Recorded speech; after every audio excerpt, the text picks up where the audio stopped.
Ou pas, oh, il y a plein d'anniversaires, il y a une belle ambiance, faites-nous kiffer. Faites-nous kiffer, c'est pas possible ça. Bon, merci, applaudissez un petit peu, applaudissez. On est là, on va essayer de vous donner du bonheur, des choses bien et tout. Excuse-moi. Non, c'est bon, c'est bon. Pour savoir si tu suivais, en fait, c'est pour ça, si on est en connexion. Bon, moi, je suis très content d'être là devant vous ce soir, déjà. Je vais vous parler d'un truc qui va beaucoup vous plaire. Mais sûrement, vous connaissez tous. Si je vous dis... je rêve d'une banque. Ça vous dit quelque chose, non? Ouais. C'est son taf? Ouais. Ok. Bon, j'en ai rien à foutre, laissez-moi tranquille dans mon sketch. En fait, si vous voulez, je vous dis ça parce que la personne qui a fait cette pub, je rêve d'une banque, je citerai pas son nom, hein, c'est un comique qui s'appelle Gad. Mais ce mec-là, il a pris 450 000 € pour faire juste cette publicité. Ça vous intéresse là, hein. Là, quand ça parle d'argent, tous les rebelles c'est comme ça, moi aussi j'ai envie de faire une pub, tu vois. Et moi, je me suis dit, mais pourquoi je le ferais pas aussi? Tu vois? Tu rigoles, toi, je ressemble pas à Gad de loin, frère. Ah, dis non. Toi, tu ressembles pas à Gad non plus, hein. Et donc, je me suis dit, au lieu de rêver d'une banque, moi, franchement, je rêverais juste d'une carte bleue et 1000 € dedans, tu vois. Une carte bleue qui me permettrait de voyager, tu vois, qui me permettrait de rencontrer des gens et qui me permettrait peut-être de tomber sur l'amour, tu vois. Comme une crotte qui te tombe sur la tête quand t'es amoureux. Et là, j'ai commencé très jeune. Moi, les voyages, je kiffe. J'avais pas d'argent, mais tous les week-ends, j'étais en voyage. J'ai commencé par la culture africaine, tu vois. Faux cheveux, faux ongles, faux boules, mafé, tout ça. J'étais métro Château d'Eau. Un kiff. Je peux vous dire, j'avais même le droit au bruit et à l'odeur pour 1,40 €. Le week-end complet, je le passais dans le métro. Après, quand j'ai eu un peu d'argent, là, je suis allé plus loin. Poto Combo, Mantes-la-Jolie, Lille. C'est loin, mais il n'y a vraiment rien. Tu vois, rien. Et là, quand je suis tombé au chômage, eh ben, c'est là que j'ai vraiment voyagé. Et je suis parti en Chine. Vous allez me dire, moi, un rebeu en Chine, quel est ton projet? À quoi ça sert? Qu'est-ce que tu vas y faire? Je fais ce que je veux déjà. Et franchement, tu sais quoi, quand je suis allé là-bas, eh ben, je peux vous dire, la Chine, c'est un truc de ouf. C'est un truc de malade. Première chose, avant d'arriver, le mec m'a dit, écoute, c'est un endroit exceptionnel, tu vas avoir un loft, d'accord? Tu vas habiter dans un loft, tu vas travailler à 10 minutes de ton loft et tu vas même avoir un chauffeur à vélo. Moi, dans ma tête, je vais vous dire un truc, hein, c'était un rêve de princesse. C'était mieux que Blanche-Neige. Même, c'était encore mieux que les Ch'tis versus les Marseillais, la revanche dans ma tête. C'était un truc de ouf. Et à ce moment-là, quand je suis arrivé, tu vois, 14 heures de vol, 3 heures de route, 2 heures de vélo, j'arrive, et ben, il n'y a rien d'écrit en français ni en arabe. Tout le monde est bridé. Personne ne comprend, personne ne te calcule. La seule chose qu'ils font, c'est te regarder bizarrement. Je dis merde, comment ça se fait quand même, tu sais, je suis là et tout. Faites un effort, les amis. Mais non, dans leur tête, tu ressembles à rien. Parce que eux, c'est des beaux gosses. Et toi, tu ressembles à rien. Ça, c'est compliqué, hein. On arrive là-bas. Et qu'est-ce que j'allais vous dire, d'ailleurs? Et on arrive là-bas, et c'est vrai, en fait, ils m'avaient pas menti. C'était un loft. Le seul problème du loft, en fait, c'est qu'on était 2000 dedans. Tu vois? En fait, c'était une chambre de bonne 4 en 1. C'est-à-dire que mon lit, il était là, la cuisine, elle était là, les toilettes, elles étaient là, les escaliers, ils étaient là. J'avais rien à faire, juste avec mon bras, je faisais tout en même temps. Ça, c'est ça, les Chinois, ils sont trop forts. Il y a un truc qui est fou, en fait. C'est que les Chinois, tu peux l'engueuler, le féliciter, lui dire que c'est un fils de ce que tu veux, ou même lui dire que toute sa famille, elle est morte dans un accident de pédalo. C'est bien, le Chinois, il s'en fout. Il va rien faire, il va rester comme as, tu vois. À force, j'en avais marre, j'essayais même de m'embrouiller. J'allais faire les courses, et j'essayais, vas-y, viens, Chinois, vas-y, viens. Rien. Le mec, il me regardait, et je passais pour un con en plus, tu vois. Et à un moment donné, je me suis dit, ces mecs-là, ils ressemblent à des chats. Tu vois, ils sont vicieux comme mon chat. J'ai un chat à la maison, j'ai dit, je vais faire la même technique. Et même après, c'est quoi, je l'ai appelé les chats noaches, pour te dire. Ils étaient trop forts, les mecs. Bref, après, je me suis dit, écoute, attends, il y a un truc encore pire.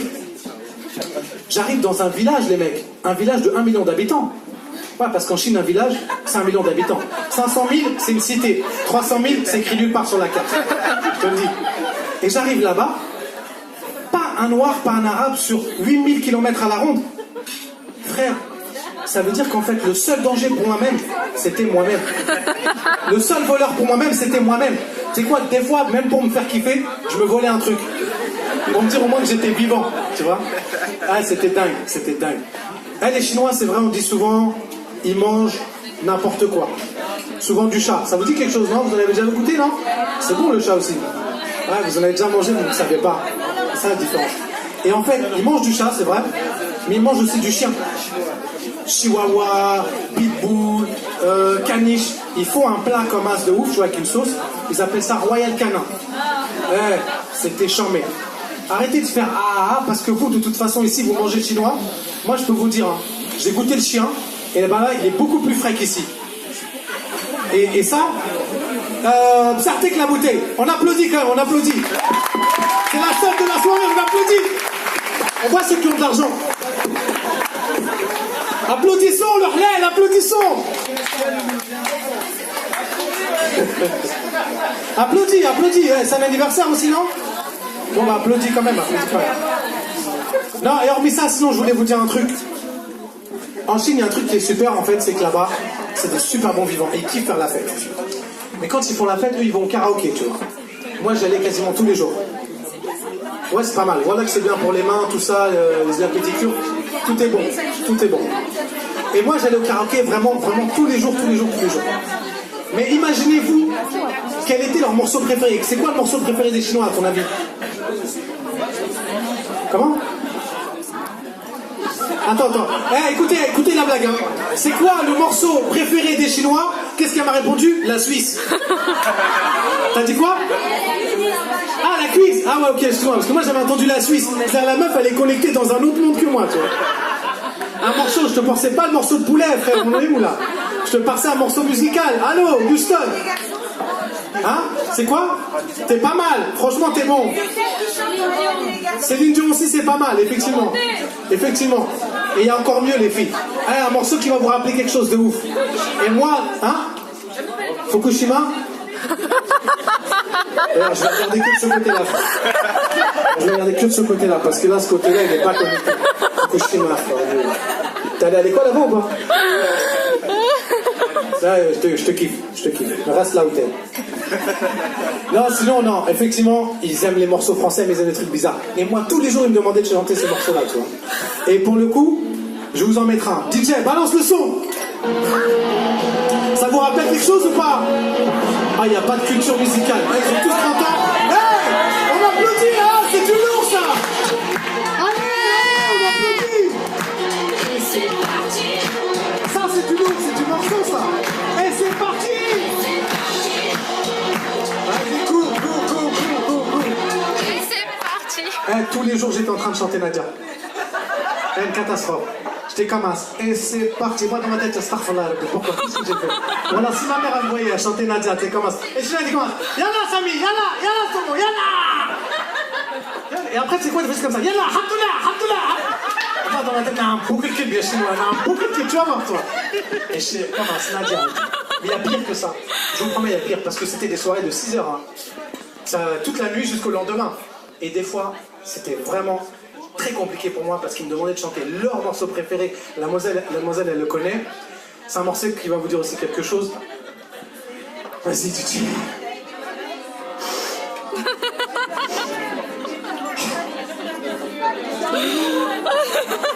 Je m'appelle Hélène. Vous avez vu ma gueule, hein? Je suis une fille comme les autres. Voilà que tu vas voir. Hélène. Je mange mes peines tous les jours pendant 3 ans. J'aurais préféré aller en prison, frère. Je leur avais dit, les mecs, qu'est-ce que je vais faire en Chine, moi? Qu'est-ce que je vais faire? J'aurais voulu aller en Thaïlande, Phuket, Pattaya comme tout le monde. Non, ils m'ont dit, va en Chine, enculé. Ça sert à quoi? Coupe, voilà, j'en peux plus. Qu'est-ce que c'est que ça? Tous les jours, chanter Hélène, frère. Moi, avec ma gueule de con. Tous les jours à dire que j'étais une fille pas comme les autres. Tu vois? Même des fois, je me disais, essaye une sape de meuf, on sait jamais, peut-être ça, tu vas gagner de l'argent, tu vois. Bon, bref, finalement, c'était génial quand même. Malgré tout, les Chinois, ils sont exceptionnels. C'est des gens super gentils. Il y a plein de choses à voir. La culture, elle est géniale. Il faut y aller. Je sais que vous irez jamais parce que vous n'avez pas d'argent, mais c'est important quand même. Si on a un ou deux, ils galèrent, voilà, ils trouvent le RSA. 400 €, ça fait 800 €. Un aller-retour, allez-y. Hormis ça, je voulais vous dire, est-ce que je vous ai parlé en fait de mon diplôme de psychologue que j'ai eu sur Grosbon? Ouais frère, c'est sérieux, 29,90 au lieu de 2000, il y avait écrit. Je l'ai fait, ça a duré 5 heures, je suis psychologue maintenant. Non? J'en ai pas parlé? Non? Ben vous savez quoi? Venez voir mon spectacle et à ce moment-là, je vous ferai tous une consultation gratuite. C'était sur mon steak, merci à vous. Ouais. Sur mon steak!